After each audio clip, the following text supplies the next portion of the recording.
Hello friends, thanks for tuning into this week's Brain Food.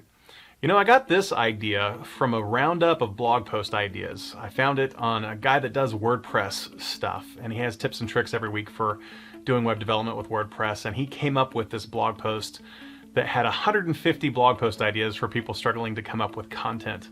And I grabbed like 20 of them and threw them into my tracking document for future video ideas.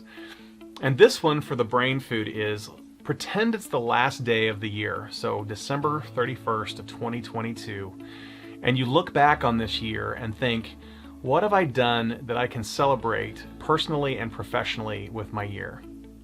And that's a big thing to think about. If you think about it, it's actually a small version of the whole, you know, when you're on your deathbed, are you going to look back at your life and regret not doing X, Y, and Z? And I think that doing that on a yearly basis is a great idea. So that's the reason that I got this one on my radar. And I can talk a little bit about the answers for me personally, maybe at the end of this video. But that's not what the focus of this video is. It's more to make you, hopefully get you to think about, what do you really want to accomplish this year on the personal side of your life, with your family, your friends, just internally, yourself, bettering yourself, and professionally in your business, whatever you do for a living, making a difference that you can look back on and say, oh, that's awesome. So if you haven't even thought about that, I mean, I know so many people that were in pandemic mode and they were in a rut about, I'm just trying to get through every day and all the things that are on my plate to get done. I barely have time to breathe with family responsibilities, including kids and all the things, taking them to sports or whatever is going on with the family. The business needs that are coming in, and a lot of people were tightening drawstrings and making sure that they were using people as much as they could to get through the pandemic. And so it was a busy time for a lot of people. Plus we were all stuck at home and using webcams all day long, which was blowing our brains up, I think. And it just kind of sapped a lot of creativity from people during those 2 years, basically. So now we're kind of getting through it mostly, and I think it's important to really take a look. You got 5 months left here in 2022. Have you already looked at the first January through July? Can you say, oh, I did this thing on the personal side that I'm really proud of? And same thing with the professional. And if you can't, you still have 5 months to fix that problem. So for me, I just take stock of what matters to me most. And in my personal life, it's going to be something that enriches myself, like a hobby that I'm doing, taking time for myself, which I don't always do, giving myself permission to calm down and slow down a little bit, take vacations, things like that.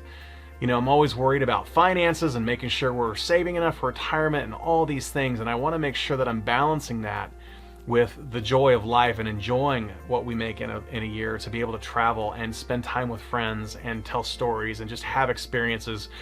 For me this year, the personal answer is I've done a much better job. There's a couple of different things that I've been thinking about on the personal side, but I've done a much better job this year of being present with people when I'm meeting with them. I was just with my good friend Jason Moxness and talking about the fact that, you know, I wasn't super early to go to an event with him, and I normally they're looking for me at least 15 minutes before we are supposed to get together, because I'm always early to everything. And even just sitting there, we were supposed to go on a walk one morning, and I just sat and talked to him and his wife about some things, and there was no rush to get started. And that's just, it's a change for me, and it's a good change. It's been awesome for me. So I can look at that and point to that on the personal side.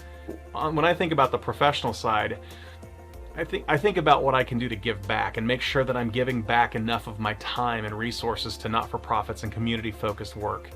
That's typically what I'm looking at, because I have, you know, as long as I'm making a decent living and doing good work for my clients and working with people I want to work with, that's kind of where I want to be in my sweet spot. That's something to celebrate, because I know a whole bunch of people that don't have that. They don't love their job. They don't love who they're working with. They don't love their boss, all these things. And so I've got some of that baseline stuff figured out.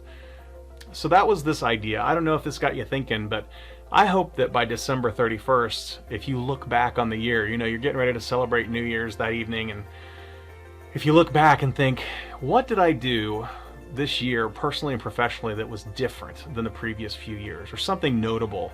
It might be in the same theme of what you normally do, but something that you're proud of. It's okay to be proud that you've done something of note that matters to you, even if it doesn't necessarily matter to the people that you did it for.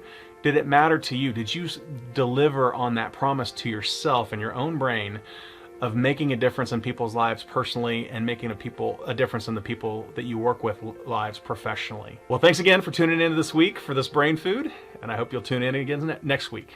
Talk to you soon.